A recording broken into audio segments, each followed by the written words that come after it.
Good afternoon. My name is Jim Conlan from RCB Sport Ireland. And as we look ahead to one of the biggest wrestling events of the year in the United States and throughout the world this weekend, Ring of Honor's pay-per-view final battle on Saturday, December the 11th. And one of the main attractions of the card, indeed many people will say the main event of the entire card, is the grudge match between Kenny King and Shane Taylor. An ongoing feud that has been building through the last couple of years.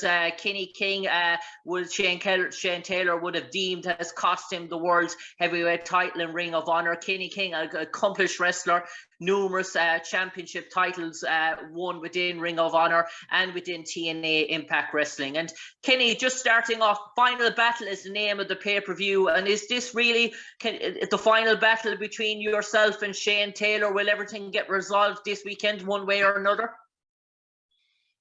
One way or another, we'll all leave it in the ring. Like there is no December 12th. There is no, anytime you have people that are on a trajectory and the trajectory is upward, whether they be friends or enemies, you're going to cross paths. And, what I did to Shane Taylor, in the Roosh match isn't anything Shane Taylor wouldn't have done for anybody in STP, right? Like, Shane Taylor and I are friends, but La Facción Ingobernable is my squad.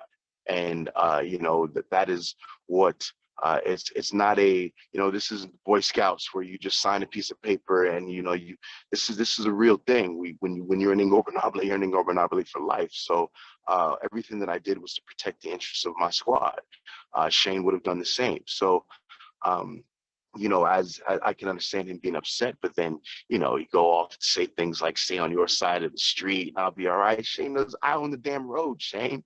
So the inevitability of this just continued on because I'm not the type of person that's going to let up, or I'm not going to stop and keep pressing. I'm not going to, I'm not going to not poke an angry bear if I have the opportunity. So this is just something that needed to happen. This is just something that Shane, you have two men who need to sort out some issues, and a fight without honor is the best way to do it.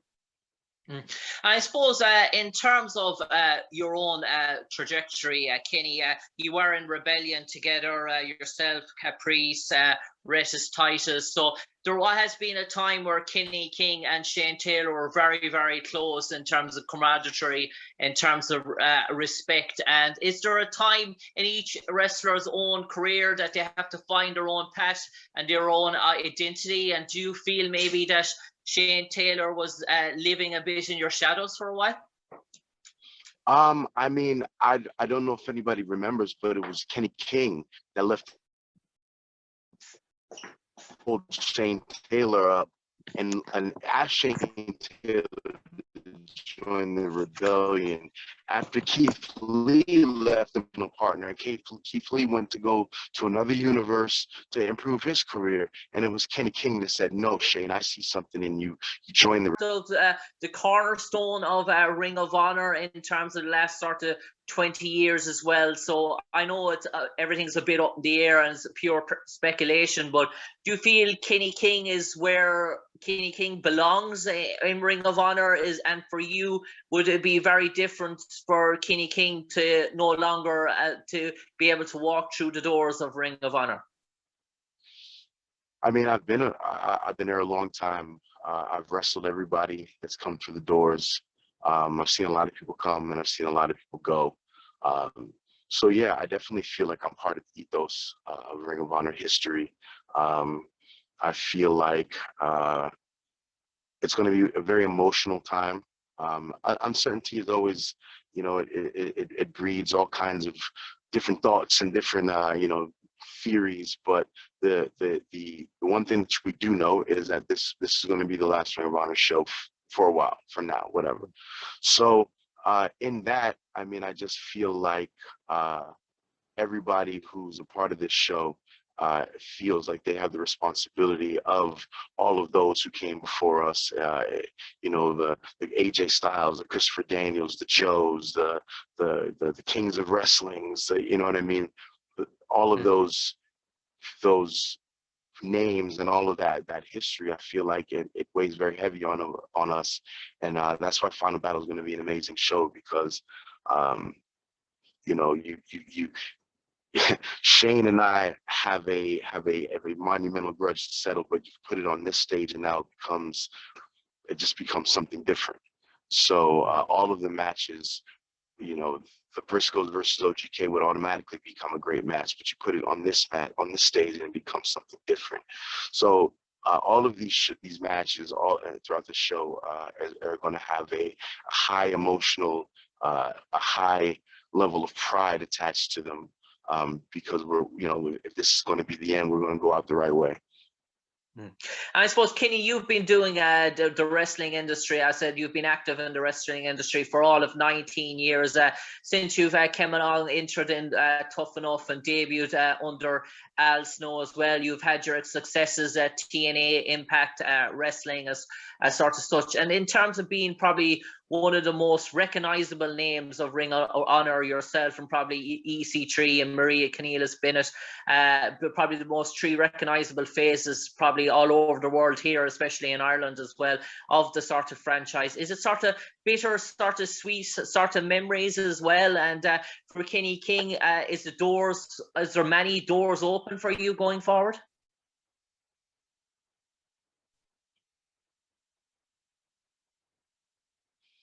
I mean, this is the most exciting time in wrestling.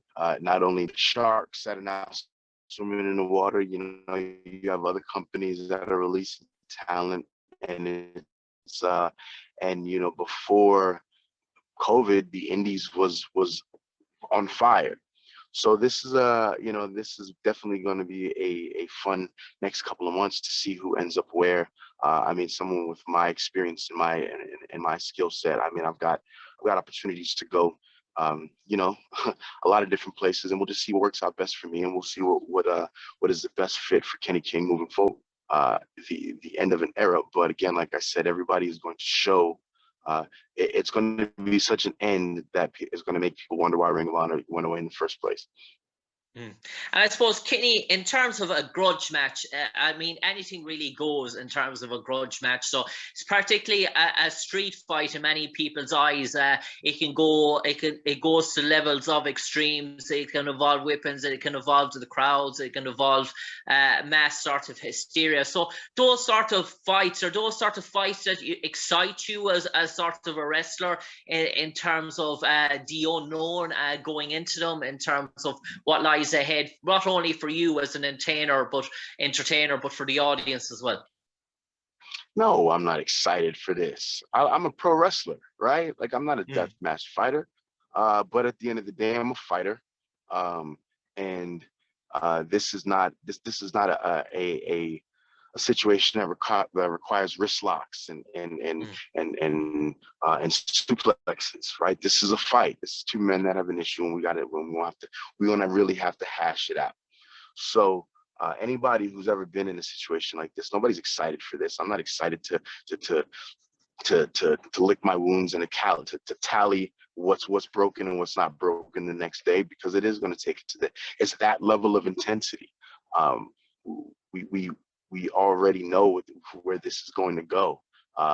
If we can't get it done with the hands, then we'll pick something else up and we'll do it like that. So no, I'm not excited for this. Shane's a father. I'm a father. I want to be able to play with my kids afterward. But I know,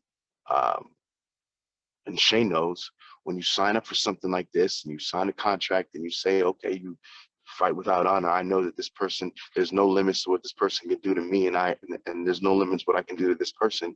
The only people that are going to win are the fans.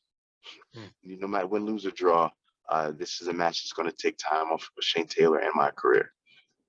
And Kenny, just looking at your previous history with Shane Taylor, do you feel that you have the one-up in terms of Shane Taylor? You certainly have the record against him is in your favour, and I suppose you're obviously trying to maintain that record and probably put a final statement on the claim of Kenny King versus Shane Taylor. What's the record, right? The record's for what?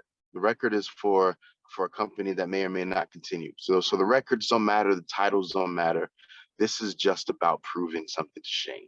right? At the end of the day, it's about will.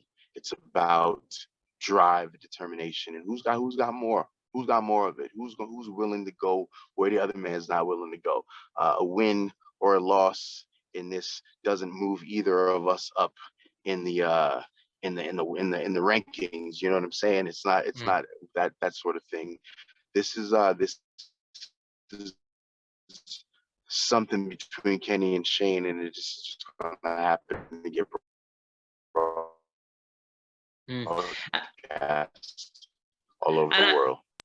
yeah, you mentioned that, Kenny, and do you feel that this really is the main event of the pay-per-view? Many people see it in terms of that eyes, given that what's at stake, obviously the history as well, and obviously your past encounters as well have really lived up to great hype and obviously great expectation, but they've delivered on that expectation. I mean, in my opinion, it's the main event. That's no disrespect to anybody else, but I feel like in everybody else's mind, they're going to approach their match like it's the main event. But in terms of storytelling, in terms of what it really actually means, I mean, listen, it'll be great for, I'm sure, for Jonathan Gresham to beat Bandito, but at the next day, when's your next title defense? And that's no knock on anybody, but again, pro wrestling is about emotion. Pro wrestling is about story. Pro wrestling is about hashing out issues. And in my opinion, that's exactly what this match was about. That when it was just a wrestling match. Now that's the fight without honor. Now we're entering Steen versus Generico territory. So that being said, we have a lot to live up to. And just a final few questions for me, Kenny. Kenny, do you feel maybe the Shane's a bit jealous of your success in terms of what you achieved? Two-time X Division champion in TNA Impact Wrestling, a guy that's been featured, probably a prominent member of the Beatdown Clan with MVP and Bobby Lashley during your career. Obviously, you've been in the WWE as well, and so do you feel that maybe Shane looks on with your career with that bit of jealousy, given where you have been throughout your career? No, I don't think it's jealousy. I think Shane respects what I've done very much, and I feel like Shane is just barely even reaching his where he's going to go. What I think it is that it's just maturity, right? Shane didn't understand that I had to bounce a steel chair off of his skull to keep the world championship in my camp. He would have done the exact same thing if it was O'Shea Edwards with the world championship, and he had to keep it in his camp. So now that he's got a squad of his own, I think he's starting to understand these things. So for Shane, it was just about me taking the opportunity from him. But it's grown into something different now. It's grown into something about, okay, you think, what do they say? When the student thinks that he's better than the master, it's time for the master to tap that ass. So it's definitely become one of those situations where the mentor has to prove his dominance over his mentee. And I suppose, Kenny, lastly, before I let you go, 19 years in the business, you've wrestled all over the world. Obviously, you're a man in demand as well. I'm going to stop you there, right? Because technically, I started Tough Enough last week, 20 years ago. So I'm just going to go ahead and give myself that 20 years. Yes, I debuted, but I took my first bumps 20 years ago last week. So I'm going to go ahead and call that 20 years, baby. 20 years, Kenny, 2 decades, obviously, within the industry as such. What would you say to all your fans all over the world, especially your fans in Ireland that would have watched you on Challenge TV during your heights in TNA wrestling, that would have saw your career during your road to the WWE Tough Enough finals as well, and probably kept you in their memories and thoughts, and obviously have followed your path now through Ring of Honor, and who knows, maybe in the future, if all going well, if Ring of Honor is still there, but if not, then we might see Kenny King in All Elite Wrestling. No, I just want to say thank you. My fans in the UK have always been some of the greatest ones, and it's just been a crazy ride.